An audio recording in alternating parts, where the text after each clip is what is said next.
Hi friends, today's topic is direction cosines. अब direction cosine क्या होता है, कैसे डील करना है। तो ये 3 डायमेंशनल स्ट्रक्चर है जिसके अंदर एक वेक्टर मैंने अज्यूम किया आर बार। अब ये जो आर बार है इसका value R X I cap, R Y J cap and R Z K cap, ऐसा मैंने अज्यूम किया। So let this be R bar. इस आर बार को थोड़ा समझ लेते हैं। What is R X? तो R X is a magnitude along x. Similarly, ry is a magnitude along y and rz is a magnitude along z. अगर ऐसा है तो यहाँ पे डायग्राम में मैं एक काम करता हूँ, ये आर बार x के साथ लेट्स से अल्फा एंगल बना रहा है, y के साथ बीटा एंगल बना रहा है और z के साथ गामा एंगल बना रहा है। अब जैसे जैसे अल्फा बीटा गामा चेंज होगा आर बार का डायरेक्शन भी चेंज होगा।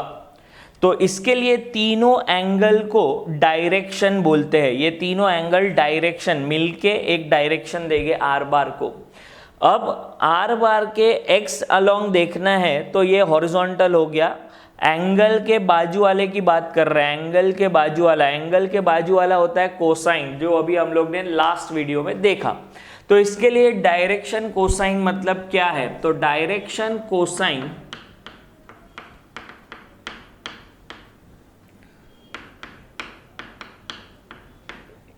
Is cos alpha, cos beta and cos gamma. ये डायरेक्शन कोसाइन होता है, डायरेक्शनल कोसाइन भी बोलते हैं।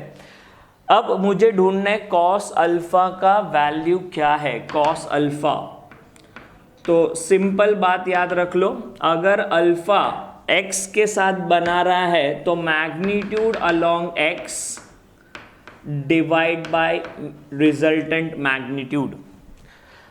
तो व्हाट इज आर यहाँ पे बाजू में लिखता हूं। अगर मैंने पूछा व्हाट इज आर, ये R bar is a vector, R is a magnitude, तो किसी का भी मैग्नीट्यूड ढूंढना है तो फॉर्मूला है एस एस एस। तो ये ट्रिपल एस अप्लाई कर दिया, ये मैग्नीट्यूड है। तो व्हाट इज आर, तो ये वाला फॉर्मूला है। सिमिलरली कॉस बीटा अगर किसी ने पूछा तो बीटा इज विथ वाई, तो y के अलोंग मैग्नीट्यूड जो भी होगा that is R Y upon R, and gamma is R Z upon R. ये तीनों वैल्यू आ गया। लेकिन सोचने वाली बात है कि तीनों को अगर स्क्वायर और ऐड करेंगे तो क्या वैल्यू आ रहा है।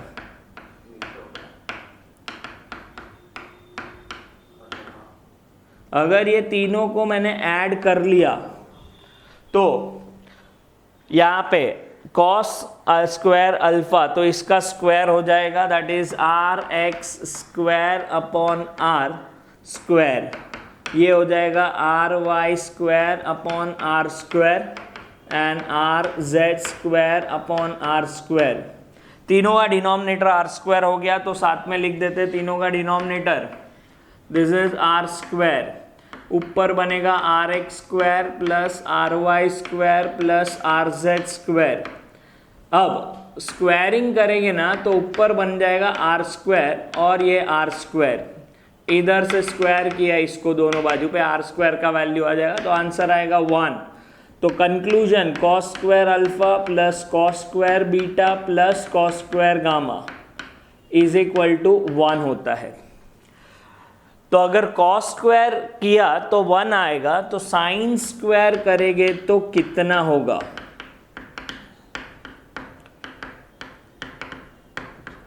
तो कितना, तो एक हिंट देता हूं, साइन स्क्वायर को लिखेंगे 1 minus cos square using identity, और फिर कैलकुलेशन करके इसका आंसर कमेंट में लिख दो। I will check your answer कि आप लोग को कितना समझता है। इसके आगे क्वेश्चन कैसे पूछेंगे, एक वेक्टर दिया होगा, लेट्स से आर बार दिया हुआ है 2 आई कैप प्लस 3 जे कैप प्लस 4 के कैप।